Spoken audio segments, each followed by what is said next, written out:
আছে? এক ভাই ব্যক্তিগতভাবে গান শুনছে, ব্যক্তিগত পাপ। এক ভাই ব্যক্তিগতভাবে হয়তো কেউ নাউজুবিল্লাহ জিনা করেই ফেলছে, এটা তার কি ব্যক্তিগত পাপ। আল্লাহর কাছে ইস্তেগফার করবে, তওবা করবে, আল্লাহ চাইলে মাফ করে দিবেন, পাপ গোপন করে দিবেন, তাই তো? এটা একটা সুরত। একটা সুরত কি, আমি সুদ নিজে খাইছি, আরো লক্ষ কোটি মানুষকে খাওয়াইছি।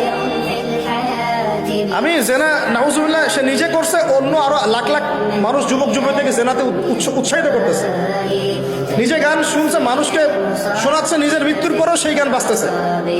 এটা হচ্ছে গুনাহে জারিয়া। এটা কি গুনাহে জারিয়া? তাহলে একটা গুনাহ নিয়ে আদম আলাইহিস সালাম যদি এত বছর কান্নাকাটি করে,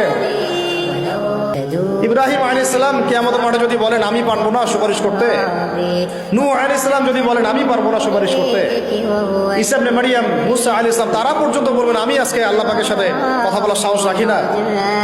আর এই যারা গুনাহে জারিয়া চালু করে দিল, এদের কি অবস্থা হবে? কি অবস্থা হবে চিন্তা করেন। এভাবে ছড়াই গেল ফ্রি মিক্সিং, ছড়াই গেল ব্যভিচার, ছড়াই গেল পর্নোগ্রাফি। এই পর্নোগ্রাফির মধ্য দিয়ে এরা আবার যখন পর্ন দেখে, বাইরে আবার স্কুল কলেজ বিশ্ববিদ্যালয়ে পড়াশোনা করে, ছেলে মেয়ে একসাথে পড়াশোনা করে না, বাসায় পর্ন দেখে, আবার সকালবেলা এসে স্কুল কলেজ বিশ্ববিদ্যালয়ে ছেলে মেয়ে একসাথে পড়াশোনা করে। তখন ওই যে পর্নোগ্রাফির যে পশুত্বটা, এটা ওর মধ্যে থেকে গেল। একটা মেয়েকে সে এখন চাচ্ছে জাস্ট ওর সাথে একটা সেক্সুয়াল সম্পর্ক করা।